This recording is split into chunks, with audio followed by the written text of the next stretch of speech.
بسم الله الرحمن الرحیم. در نزد الله بنده های هستند که به مقام آنها پیامبران و شهیدان حسد میبرند. در نزد الله بنده های هستند که آنها پیغمبر نیستند و آنها شهید نیستند، اما پیامبران و شهیدان به مقام آنها در نزد الله حسد میبرند. یاران پیامبر صلی الله علیه و سلم سؤال کردند: یا رسول الله صلی الله علیه و سلم، کیند این مردم و برای کدام کارشان این گونه مقام دارند؟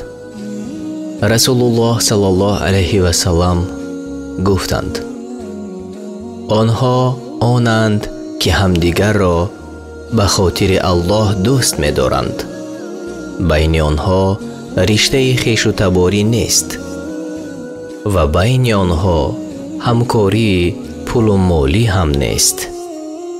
به الله قسم که در روی آنها نور است و آنها در بالاترین زینه های روشنایی اند.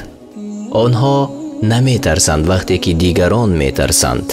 آنها آزرده نیستند وقتی که دیگر مردم آزرده حالند. و وقتی که رسول الله صلی الله علیه و سلم گفت آنها نمی ترسند وقتی که دیگر مردم می ترسند و آنها آزرده نیستند وقتی که دیگر مردم آزرده حالند، او رسول الله صلی الله علیه و سلم این آیت را خواند: آگاه باشید که بر دوستان خدا بیمه نیست و غمگین نمی شوند. سوره یونس آیت 62. حدیث ابو داود رقم 3527. شیخ البانی این حدیث را صحیح گفته است.